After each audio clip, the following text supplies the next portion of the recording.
seeking social justice. So this is an image, it's an earlier image that, from 2011, or yes, it was in 2011, where an activist projected this message down with military rule on the embassy in Washington. So how are we taking our ideas to the street? There's a campaign called Liars that takes videos of YouTube and screens them on the street to show people, the common people on the street, and create awareness about military and police brutality, or any brutality. When this woman's mouth was gagged, she's a very famous Egyptian activist from the 60s. Her picture was dug out, and it was matched with the event of her being gagged, and the man was shamed also, and his image was shared. So we are seeking social justice. A beautiful tribute to her was by Dua Al-Ali, who wrote Sawt al-Mar'a Thawra, a woman's voice is a revolution. And another artist took the same illustration and added a pair of scissors to it. So there's a beautiful dialogue that's taking place all the time. And I'm really grateful to have met you guys, and I'm very happy that you made it this morning. I was following your campaign, and I'm very proud of what you are doing, because what you are doing is one of the key and most important thing for all of the revolutions, which is visualizing infographics. And infographics simplify, as you saw, a huge amount of data, and they really help us understand things that were previously incomprehensible to our mind, because it's how do you, so this is one of the infographics, but again, when we came to vote for the first round of constitution, while the Muslim Brotherhood was distributing wheat and rice and telling people, vote yes because you will go to heaven, online we were debating with scholars and with law specialists and people who really know about the constitution. We were debating the different points, and we were saying, why should we say no? So it was an informed no. We were not going down to say no because we felt like it, but because we believed that there were things that needed to be corrected. Satire. Basim Youssef, if you don't know him, please pick him up. Yes, Basim, we are very proud of him. Basim has started online, and he created a brilliant TV show live on TV. He aired one time, and now he's back online because the government has banned him. So he will be airing again online. Just look him up. I was very humbled this morning to see the cartoonists in our society. Mr. Ali Farzad, I wanted to kiss his hands. I don't know where he is, but I am very grateful that he presented this morning. I was so humbled to have somebody like him sit and talk to us. It was because their role is really just as important and just as wonderful. So I'm sorry, there are many more, but this is just a funny one. There are literally hundreds of examples. Walid Tahir, Dua Al-Adl, Andil, I can't give them justice, and they keep working and putting their life out on the line for us to know and be aware, and so I'm always grateful for that. So these are the 7 points of why I think after you see this, you think the kind of information we are consuming only asks you to go down to the street. So I will share with you 3 more campaigns that I did. This one is called the 51 Children of Asyut, and it was in relation to a train accident in November of 2012, where 51 children were killed because a man forgot to close, to stop the train from passing. So the bus passed and the train hit them, and they all died. And I thought that, okay, the revolution started and the new government is in to change these things, to fix things, and that has not been happening. So I decided to go down to the street to pay tribute to these 51 children who died, because we started the revolution to give value to every life, especially the children, because they are the future. So 51 children died, and the reaction of the government wasn't good enough.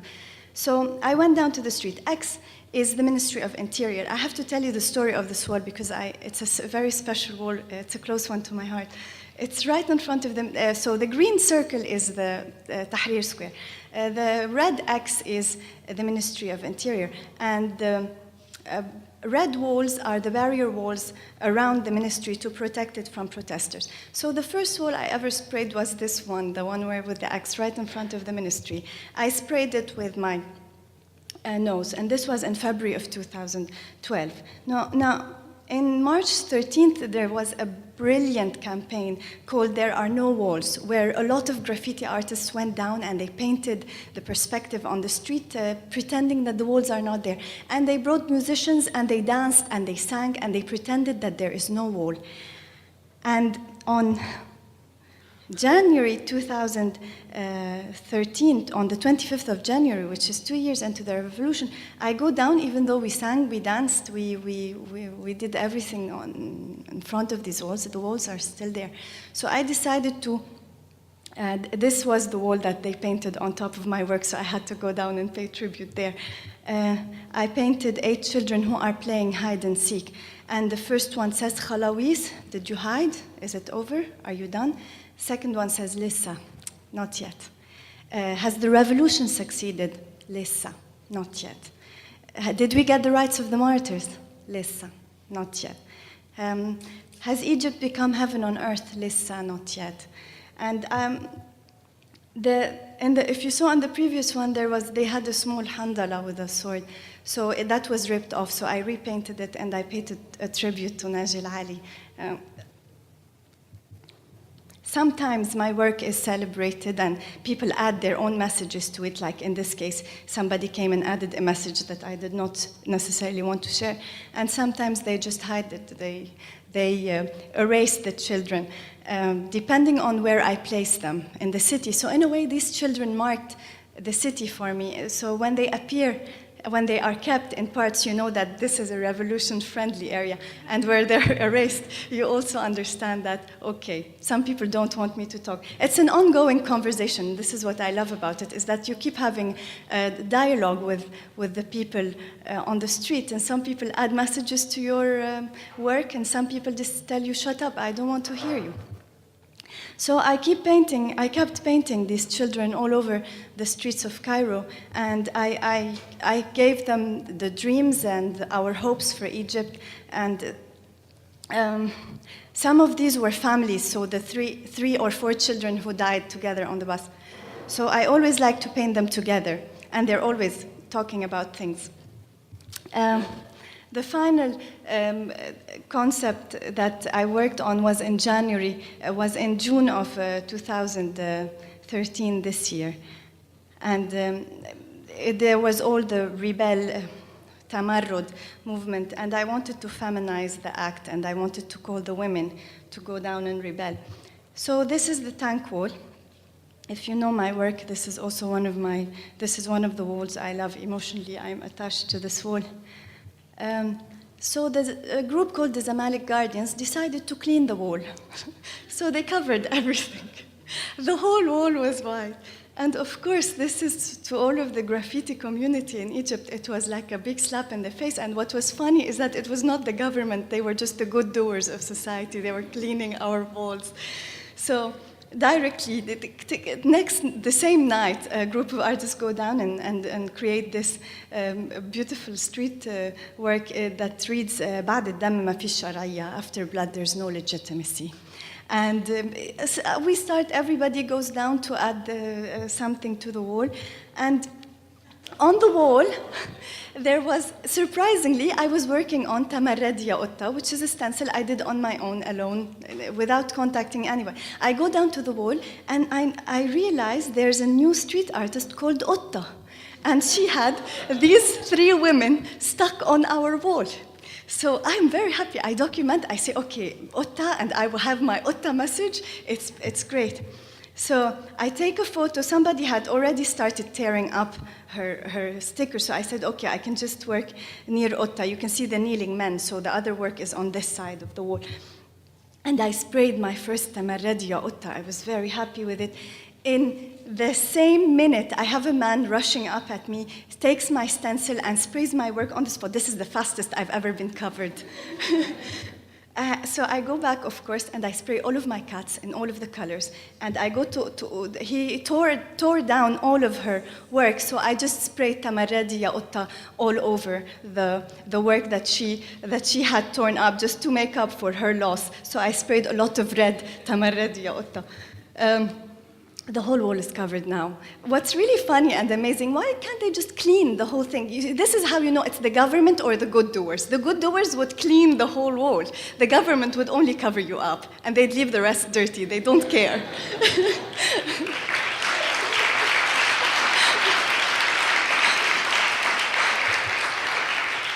So finally, there was a lot of sexual harassment for women working in Tahrir, and it became very organized.